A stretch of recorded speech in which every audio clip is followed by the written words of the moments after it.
Hello दोस्तों। आज की जो कहानी है, माँ तो कभी बच्चों पर किए गए खर्च का हिसाब नहीं लगाती। माँ, अकेले मेरी जिम्मेदारी नहीं है। महीना शुरू हुए इतने दिन हो गए और आपने अभी तक पैसे नहीं भेजे। मैं भी अकेला माँ का खर्चा क्यों उठाऊं? अभी मेरे मकान का भी काम चल रहा है। अब मकान बनवाऊं या माँ की बीमारी में पैसा खर्च करूं? मेरे पास भी कोई खजाना नहीं गड़ा हुआ है। मेरे पास भी अथाह धन नहीं है। सूर्यकांत फोन पर चिल्ला रहा था और विनोद चुपचाप सुन रहा था। छोटी सी बात का बतंगड़ बनाने में सूर्यकांत माहिर था। छोटा भाई होने के बावजूद भी वो विनोद को सुना देता और अपनी हर जिद पूरी करके मानता था। विनोद ने 2 दिन का समय मांगा और अपने दोस्त से उधार लेकर पैसे सूर्यकांत के अकाउंट में भिजवा दिए। कहने को विनोद बड़े शहर में रहता था, पर बस जितना बड़ा शहर उतने ही बड़े खर्चे थे। घर खर्च, बच्चों की पढ़ाई लिखाई, मकान का किराया, ऑफिस आने जाने का खर्चा और राशन पानी, मेडिकल का बिल सब बंधा हुआ था। महीने के पैसों में से कुछ हजार रुपए निकालना मुश्किल हो जाता था। विनोद की परेशानी सिर्फ उसकी पत्नी रागिनी समझती थी। वो पति के सुख दुख की साझेदार थी। अपने पति के कमाए रुपयों के बजट के हिसाब से चलाती थी। महीनों से उसने नया कपड़ा नहीं खरीदा था। घर की ऐसी बहुत सी ज़रूरतें थी जिन्हें वो टाल दिया करती थी। विनोद की सैलरी में से कुछ बचता ही ना था।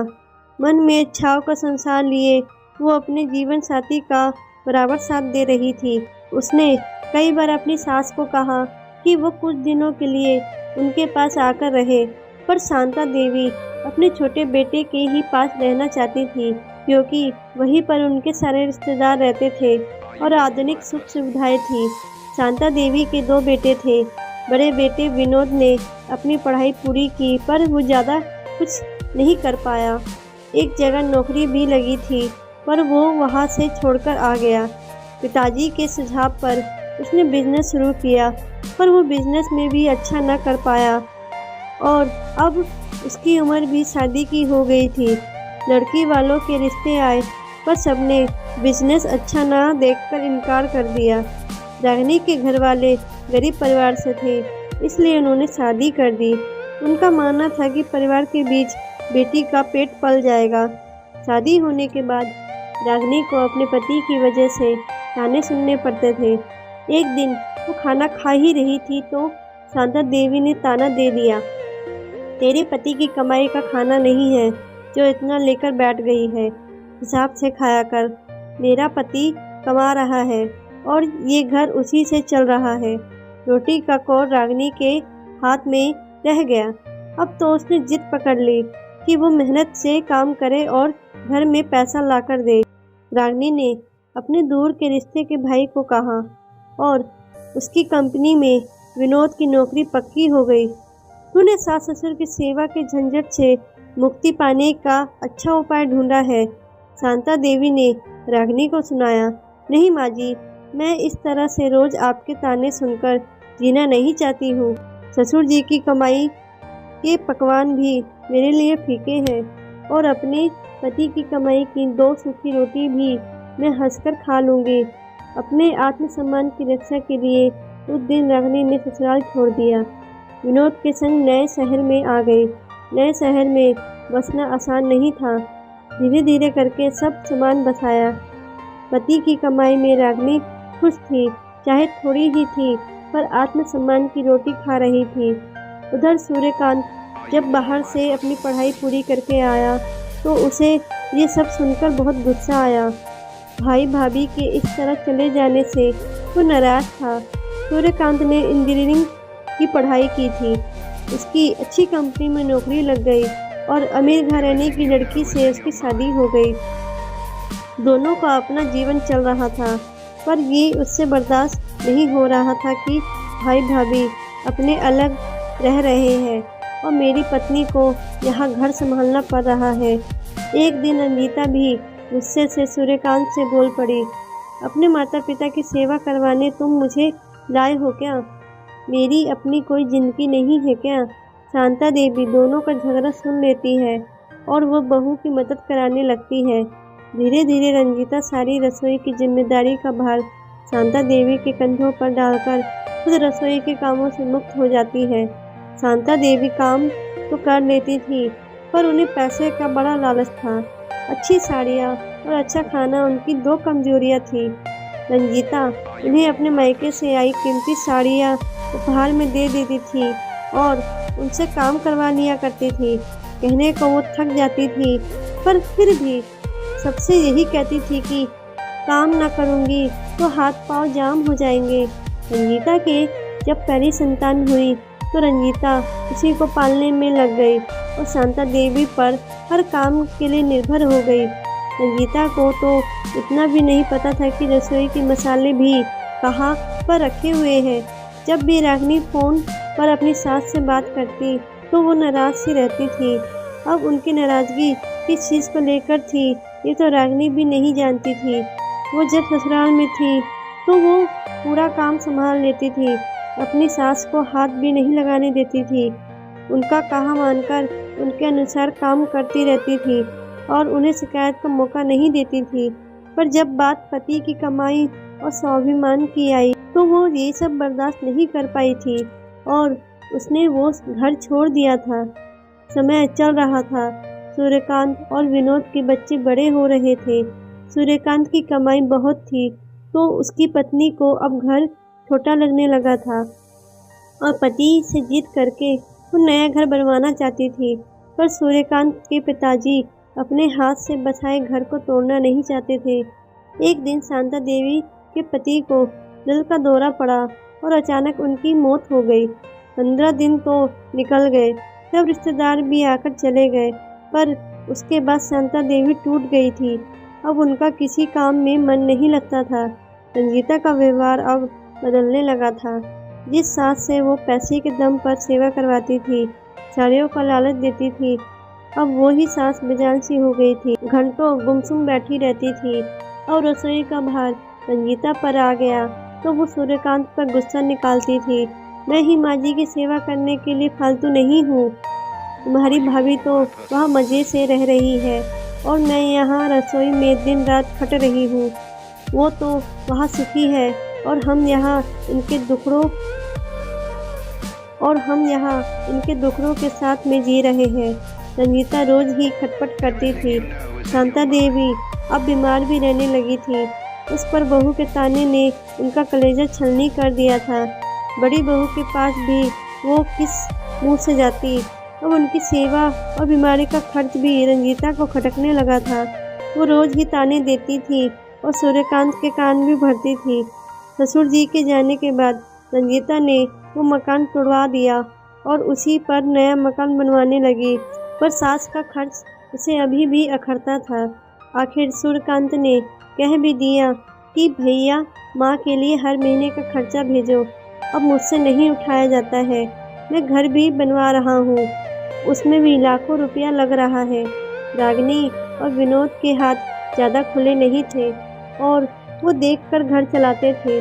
फिर भी उन्होंने माँ के लिए हर महीना खर्च भेजना तय कर लिया। उसने तो कहा भी, माँ जी हमारे पास रह लीजिए। पर शांता देवी अब कुछ काम ना करती, पर उस घर की चौकीदारी करती थी। रंजीता और सूर्यकांत बाहर घूमने फिरने चले जाते थे तो वो ही दोनों पोतों को संभालती थी और घर भी रहती थी। एक दिन विनोद कंपनी के काम से शहर गया तो माँ से मिलने भी चला गया। माँ की हालत देखकर उससे रहा नहीं गया और उसने जिद कर ली कि माँ उसके साथ ही घर चलेगी, पर सूर्यकांत और रंजीता ने मना कर दिया। शांता देवी भी गले तक भर गई थी। उस दिन वो बिफर गई और गुस्से से बोली, तुम दोनों अपने आप को समझते क्या हो?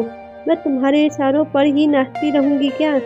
हाँ, पहले मैं थोड़ी साड़ियों की लालची थी, पर अब मुझे किसी चीज़ का लालच और चाह नहीं है। अब मैं अपनी ज़िंदगी जीना चाहती हूँ। बहू, तेरी गलती नहीं है। ये दुनिया की रीत है कि काम करता इंसान ही सबको अच्छा लगता है। जब मैं तेरी रसोई संभालती थी तब मैं तुझे अच्छी लगती थी, पर अब मैं तेरी रसोई नहीं संभाल सकती और अब मैं तुझे बैठी हुई अखरती हूँ। कुछ दिनों के बाद मैं बिस्तर पे आ जाऊँगी, तब तुम मेरी बिल्कुल कदर नहीं करोगे। मैं इस उम्र में तुम्हारे घर की क्या चौकीदारी ही करती रहूंगी। सूर्यकांत, माँ हूँ तेरी, तुझे 9 महीने कोख में पाला है। छोटा है तो तुझे सबसे ज़्यादा लाड प्यार दिया है। विनोद से ज़्यादा तू मेरा लाडला रहा है। तेरी हर जिद पूरी की है। तेरे खिलौने और खेल के सामान का मैंने कभी हिसाब नहीं किया। जाने कितने रुपए ऐसे ही खर्च कर दिए। और आज तू माँ के खाने और दवाइयों का हिसाब मांगता है। भाई से बराबर के रुपए मांगता है, जबकि तुझे तेरे भाई की स्थिति का पता है। तेरे पास तो खजाना भरा है, फिर भी एक माँ तुझे भारी लगती है। मकान को चमकाने में लाखों करोड़ों रुपए पूरे कर रहा है। एक से बढ़कर एक चीज मकान में लगा रहा है, कहीं कमी न रह जाए। पर माँ के इलाज के लिए पैसे नहीं है। मकान में लगाने के लिए लाखों है, पर माँ के लिए हजारों भी नहीं है। इस माँ ने तुझे पाला और इस दुनिया की कुर्बानियाँ तू भूल गया। तेरे लिए पैसे इतने कीमती हो गए हैं। तू ये मत भूल, तू जिस पर मकान बनवा रहा है वो ज़मीन मेरे पति की कमाई की है, जिसे तू अपना बता रहा है। अभी इतनी ज़मीन खरीदने जाएगा तो तेरे पास पैसे भी कम पड़ जाएंगे। फिर तू मकान क्या बनवाएगा। कहते हैं ना, पूत कपूत हो सकता है, पर माता को माता कभी नहीं हो सकती है। मैं माँ हूँ, अपने बच्चों का सदा भला ही चाहूँगी और अपने बच्चों को दुआ ही दूँगी। पर मैं अब तेरे साथ नहीं रह सकती हूँ। मैंने रागिनी के साथ बहुत ही अन्याय किया था। मैं जाकर उससे माफ़ी मांग लूँगी। बेदर्दी से तेरे महल की चौकीदारी करने से अच्छा है मैं विनोद के साथ उसके किराए की झोपड़ी में ही रह लूँगी। शांता देवी ने अपना सामान बांधा और विनोद के साथ चल दी। वहाँ पहुँचकर रागिनी ने उन्हें आदर से बिठाया और सब पुराना भूलकर वो माँ जी की सेवा करने लगी। बच्चे भी दादी दादी कह के आगे पीछे होते रहते थे। घर के सामने ही पार्क था। शांता देवी वहाँ चली जाया करती थी। वहाँ उनकी हम उम्र महिलाओं से दोस्ती हो गई थी। वो अब सदमे से बाहर आ गई थी। उनका मन लगने लगा था। घर में साग सब्जियाँ साफ कर दिया करती थी। महीने की 1 तारीख आ गई थी। इस बार विनोद ने पैसे नहीं भेजे, पर सूर्यकांत ने विनोद का माँ के खर्च के लिए पैसे भेजे। इस पर रागिनी ने वापस पैसे लौटा दिए। देवर जी, माँ हमारे साथ रह रही है। वो भी इस परिवार का अहम हिस्सा है। जिस तरह हम हमारे बच्चे पाल रहे हैं, उसी तरह माँ जी भी हमारे साथ रह लेगी। हम जैसा खा रहे हैं वो भी खा ही लेंगी। माँ भी अब हमारी ही जिम्मेदारी है। विनोद ने भी कहा कि मुझ पर धिक्कार है जो मैं माँ पर किए गए खर्च का हिसाब रखूं और आधा तुझसे लूं। माँ ने खून पसीने से हमें सींचा है। माँ ने रातों जागकर हमें पाला है, हमारे लिए बरसों खाना बनाया है। कभी हम पर किए गए खर्च का हिसाब नहीं लगाया। मेरे भाई, तू ये पैसे तेरे मकान में लगाकर उसे चमका ले। मेरी माँ के चेहरे को मैंने तो मुस्कान से चमका लिया है। मैं माँ की कुर्बानियाँ भूल नहीं सकता हूँ। उनके आगे पैसे की कोई कीमत नहीं है। फोन स्पीकर पे था। रंजीता और सूर्यकांत के चेहरे लटक गए। उन्हें अपने पर शर्म आ रही थी। विनोद ने कम पैसे के बावजूद भी माँ की हर इच्छा पूरी की और रंजीता और सूर्यकांत ने मकान पर लगाए पैसों का तो कभी हिसाब नहीं लगाया, पर माँ के खर्च का हिसाब लगाते रहे। पाठकों, यही समाज की कड़वी सच्चाई है। आज भी कई घरों में बेटे बहू घूमते हैं, हजारों की शॉपिंग करते हैं, लाखों मकान में लगा देते हैं, अपने बच्चे की पढ़ाई और अन्य गतिविधियों पर खर्च कर देते हैं, पर कभी हिसाब नहीं लगाते हैं। पर माता पिता पर किए गए खर्च का हिसाब गिना देते हैं और भाइयों से खर्च का बराबर पैसा लेते हैं।